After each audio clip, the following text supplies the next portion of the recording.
us, God. Amen.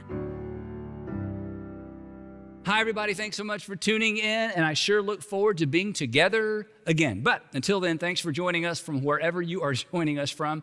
And for those of you who have allowed us to be your church while your local church is gearing up to reopen, we've enjoyed having you, and we hope that you will continue to join us from time to time. We will be here as long as you need us. Now, let's jump in to today's message. We're actually in part 2 of a 4-part series entitled Leading Through 3 Essentials for Navigating Uncertainty. As we talked about last time, the past several months have been challenging for all of us. They've been brutal for most of us, right?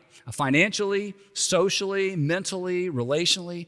So consequently, there's a sense in which we're all picking up the pieces, trying to move forward the best that we can. But many of us, perhaps you, many of us are responsible for helping other people move forward as well, right? Family members, employees, team members, maybe some students, members of the community. So if you're a parent, a manager, a business owner, a coach, a mayor, maybe a member of a city council, people are looking to you for direction. They're looking to you for inspiration.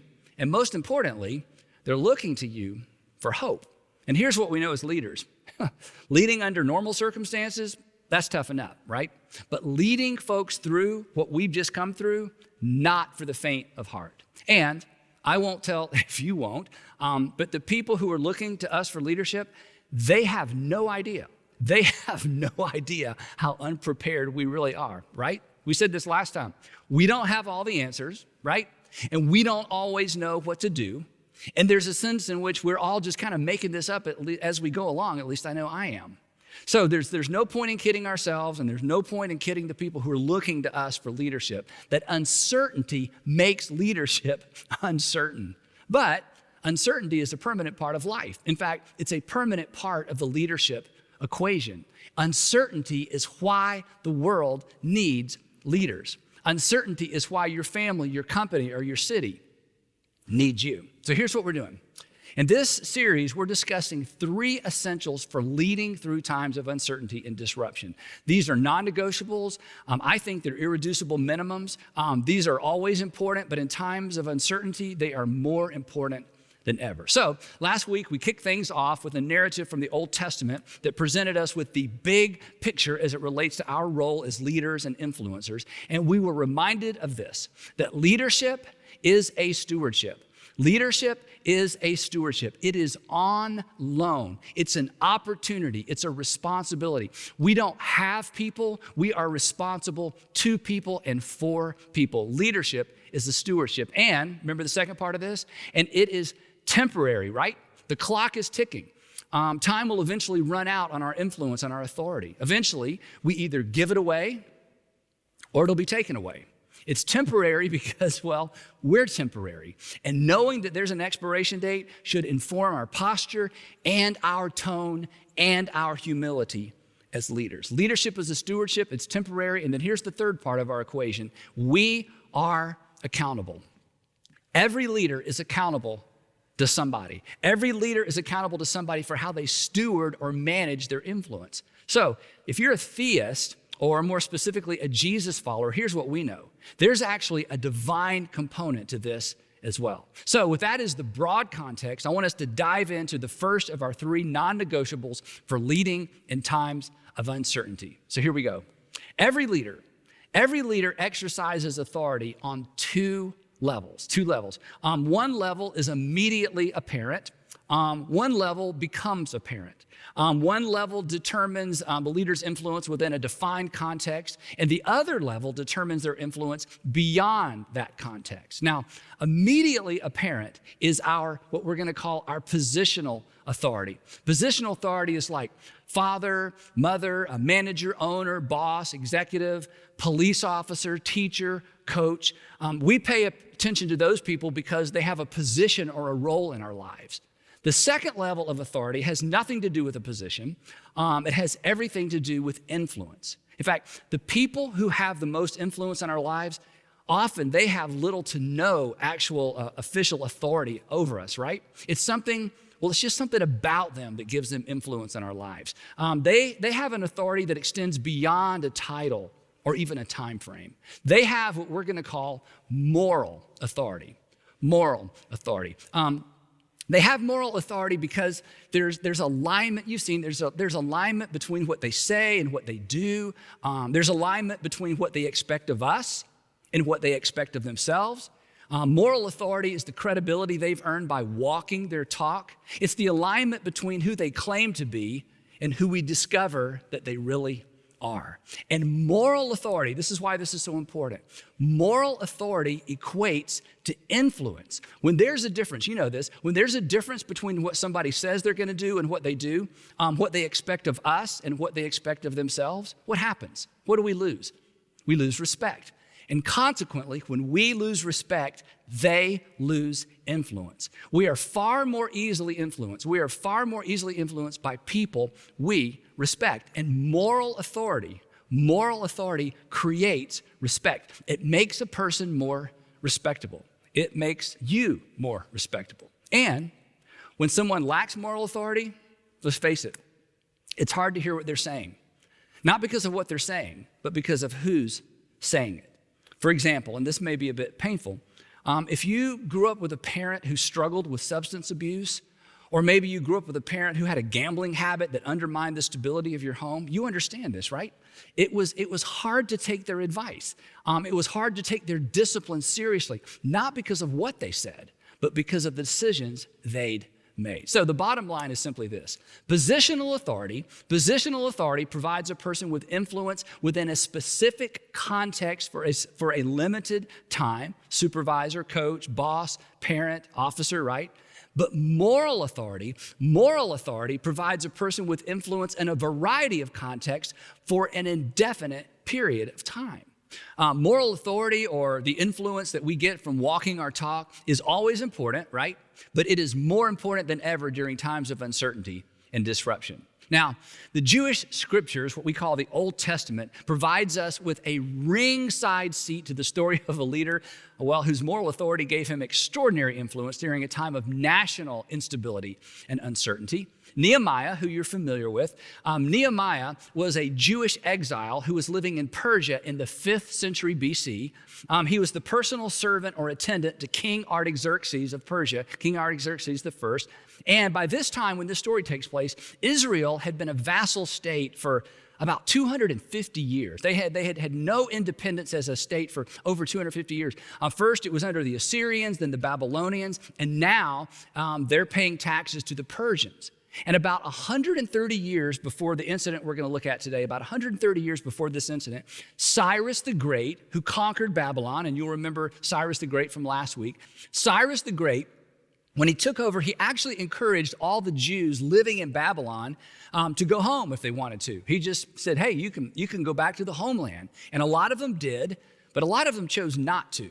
And here's why. The Jews that had grown up in Babylon, this is 2 or 3 generations they'd been there, they just didn't feel much connection to the homeland. And Nehemiah's family was actually one of those families. So many decided to stay put in what was now Persia. But those families that did return to Judah, they had a terrible time. The nation had struggled economically and militarily for decades. The walls around the city hadn't been repaired since Nebuchadnezzar invaded the city like 100 plus years earlier. Israel's neighbors constantly took advantage of their weakness. They did everything in their power to stop Israel from becoming a superpower once again. And if you're familiar with Nehemiah's story, you'll remember that his heart was broken. His heart was broken over the plight of his people back in Judah. And so he began to pray, even though he had this very prestigious job, he began to pray for an opportunity to go back and to do something for the people of Judah. And eventually, an opportunity presented itself. Actually, he presented his opportunity to his boss, King Artaxerxes I, and he asked the king for permission to travel to Judah to restore the economy, specifically in the city of Jerusalem. And the king not only granted his request, the king actually funded it. He even gave Nehemiah an official title. He would go back to Judah as the governor of Judah. Now, if you grew up in church, you know that Nehemiah is best known for how quickly he was able to get the people of Jerusalem to rebuild the wall around the city. And he certainly gained a measure of moral authority in the process because, if you'll remember, he actually worked on the wall himself. He didn't expect other people to do what he wasn't willing to do. But that's not the aspect of his story that I want us to focus on for the next few minutes. The broken down walls around the city of Jerusalem, that was just one of many problems facing the citizens in the city. After Nehemiah was there for several years, he discovered something even more insidious, even more dangerous than a few gaps in the wall.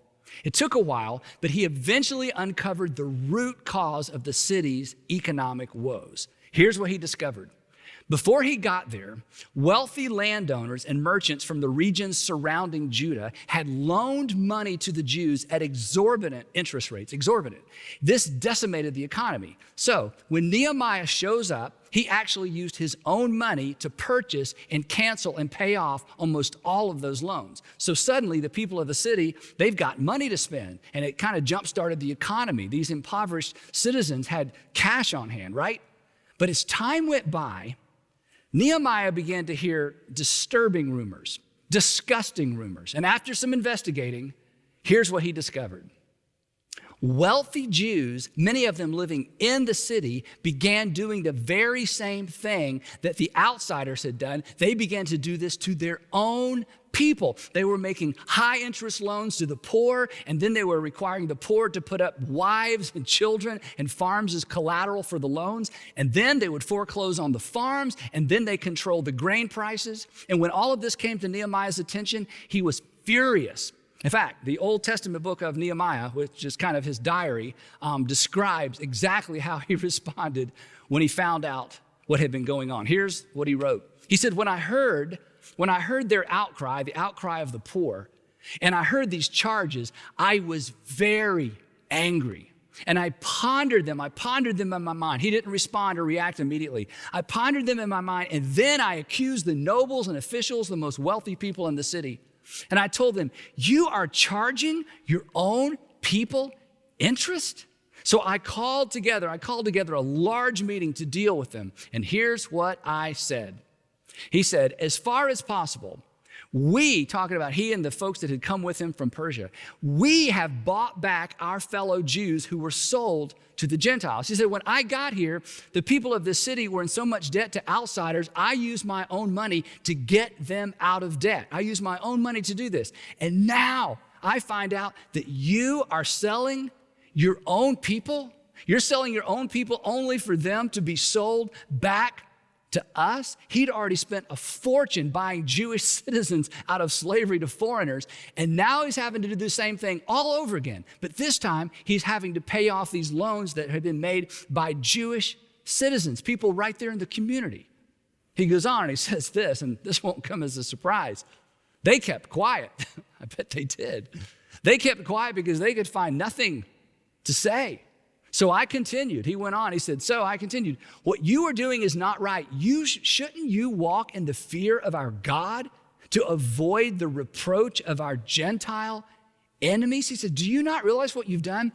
Our neighbors are laughing at us. You've made us a laughing stock, in the region surrounding us. We're not even keeping our own laws. We're undermining our own economy. We're undermining our own security. But he's not done. He said, I and my brothers, the people that came with him, and my men are also lending money and grain, but let us stop charging interest. Now, according to Torah, Jews were actually encouraged to loan money to other Jews, especially to the poor, but they couldn't charge interest. And they were not allowed to take important property as collateral, like land or work animals. But these wealthy Jews were guilty of doing all of that. So Nehemiah points his finger and he says, look, give back to them immediately their fields and their vineyards, their olive groves and houses, and also the interest that you are charging them. They were basically just taking everything they could from these citizens. And how did they respond? Well, here's what they said.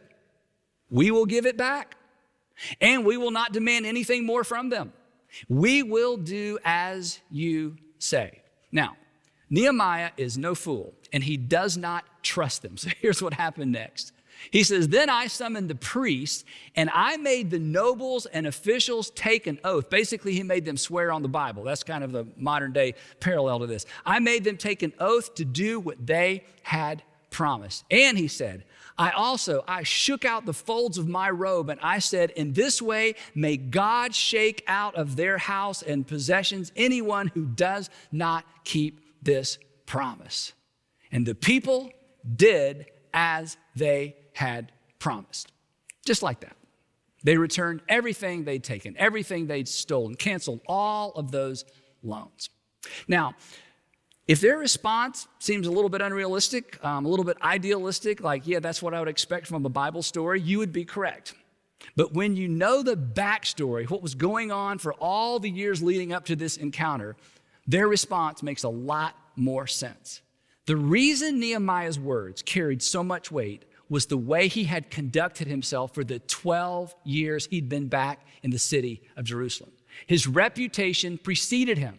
And his reputation stood in stark contrast to all the previous governors. Here's the reason his words carried so much weight. Moreover, he says, from the 20th year of King Artaxerxes, when I was appointed to be their governor in the land of Judah, until his 32nd year, that is 12 years, this is the way he's helping them understand the context. For 12 years, neither I nor my brothers ate the food allotted to the governor. Now, this is important. As the governor of Judah and as the governor of the city, basically, Nehemiah actually had a legal right to collect taxes for personal income. Plus, he was guaranteed a free allotment of food from the farmers in the region. And in his 12 years as governor, get this, in his 12 years as governor, he never once exercised those rights. He never once exercised that entitlement. He paid out of his own pocket. And this was, again, it was in stark contrast to the governors who'd come before him. In fact, this is what he says. He says, but the earlier governors, the governors before me, those preceding me, they placed a heavy burden on the people, and they took 40 shekels of silver, which was a fortune from them, in addition to food and wine. And not only the governor, their assistants, the assistants to the governors, also lorded it over the people. That the previous governors had abused their authority. And the wealthy citizens, of course, had taken their cues from who? From the previous governors. But I love this next statement. He says, but out of reverence for God, I did not act like that. Instead, I devoted myself to the work on this wall. All my men were assembled there for the work. That is, I didn't ask anyone to do what I wasn't willing to do myself. And we did not acquire any land. Now, why does he throw this in? Property ownership in those days, it was a sign of power. And Nehemiah is saying, look, I didn't go there either. I did not enrich myself at the expense of the people. He did exactly what he came to do, rebuild the wall and restore the economy. He says, I never once demanded the food allotted or entitled to the governor because the demands were so heavy on these people. So 12 years of walking his talk added weight to his words. 12 years of expecting of himself what he expected of others gave him influence he otherwise would not have had. The life he'd lived, the decisions he'd made, his genuine concern for the people, his lifestyle, his lack of entitlement, all of this shamed the nobles into submission. Now that is good leadership. And that's the kind of leader we would like to follow. And that's the kind of leader we should all become. And it really goes back to this one idea, moral authority. Moral authority. It's a tricky thing. It's a tricky thing because it takes years to acquire, but it only takes one unguarded moment to lose. We're always one decision, one word, one reaction away from damaging the thing that gives us influence, the thing that gives us influence beyond our position. It's always important. Moral authority is always important, but it is absolutely an essential during times of disruption and uncertainty. And here's why. Because the people who look to us, especially right now, they want to know they can trust us. And you know this. Trust is earned, and trust is influence. Now, to bring this into sharp and perhaps uncomfortable focus, I want you to think about this. You don't respect your parents because of what they required you to do. Your respect or your lack of respect is determined by what they required of themselves, right? The life they lived. And the same is true for you. And the same is true for me. Our lives always speak louder than our words, and our lives add weight to our words. So, with all that in mind, I want to give you 3 gauges to keep your eye on. 3 gauges to keep your eye on that will help you protect your influence, that will help you protect and guard your moral authority. 3 areas that may indicate you're on the verge of losing what is virtually impossible to regain once it's lost. Number 1, pay close attention. Pay close attention to your internal and external response to authority. How do you respond to authority? How do you respond internally and externally? A lot of people have lost their moral authority, have lost their entire reputation by how they responded or responded inappropriately to authority. And here's why I say that.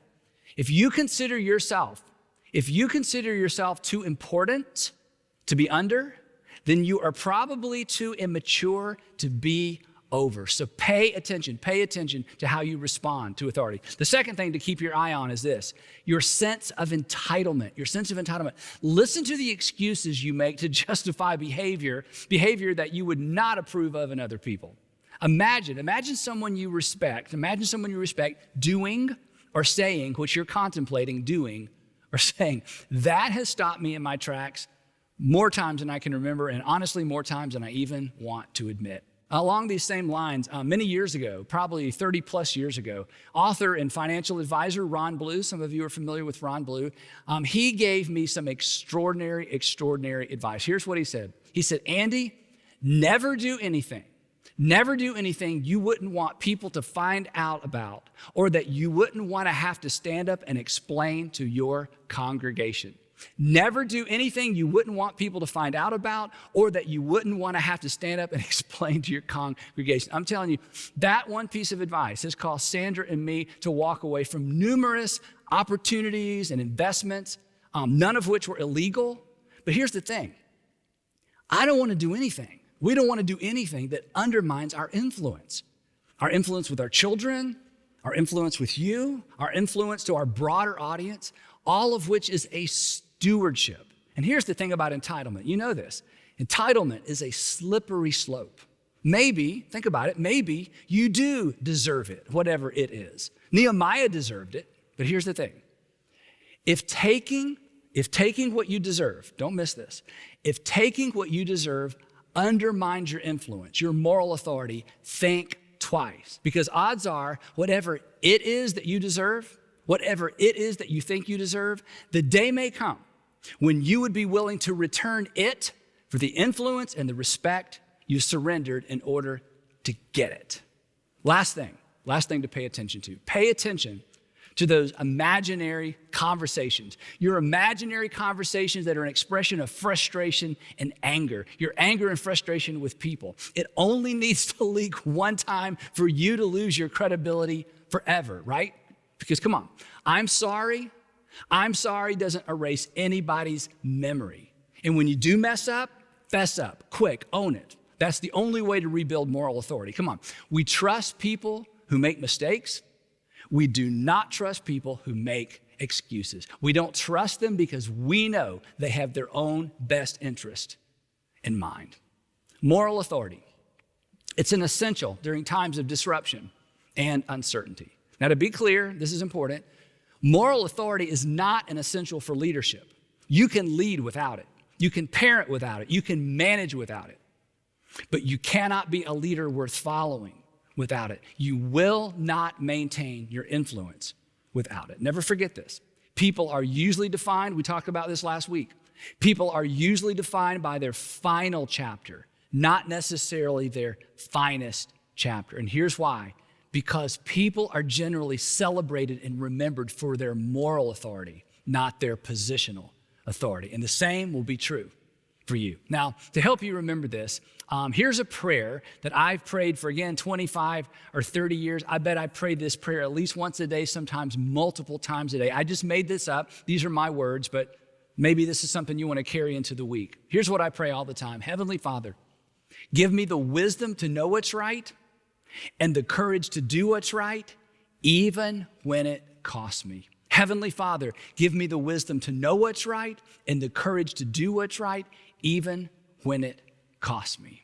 Your accomplishments, Your accomplishments may make your name known, but your character, your moral authority will determine what people associate with your name. So guard it at all cost. And we will pick it up right there next time in part 3 of Leading Through. Now, as always, I've got a few questions for you. Would love for you to discuss these with your family, except maybe the first one. And if not with your family, with your small group. Question number 1 is simply this. Did your parents maintain their moral authority while you were living at home? And how has that affected you as an adult? Question 2, who does this statement bring to mind? This statement, people are usually defined by their final chapter, not their finest chapter. When I said that in the message, did someone come to mind? And number 3, which of the 3 gauges do you need to give the most attention to? Which ones do you need to pay the most attention to? Your response to authority, your response to entitlement, or those imaginary conversations that have the tendency or have the potential to cause you to say something or do something you might regret later. Here's the thing. God has given you a sphere of influence, but it's not for your benefit, right? It is for the benefit of others. Someone needs your voice. Someone needs to see your example. So steward it well. Protect your moral authority at all costs, because after all, your influence is an opportunity. And your influence is an opportunity to make your world a better place. Wow, what a great service. And you know, if you really enjoyed good. that today,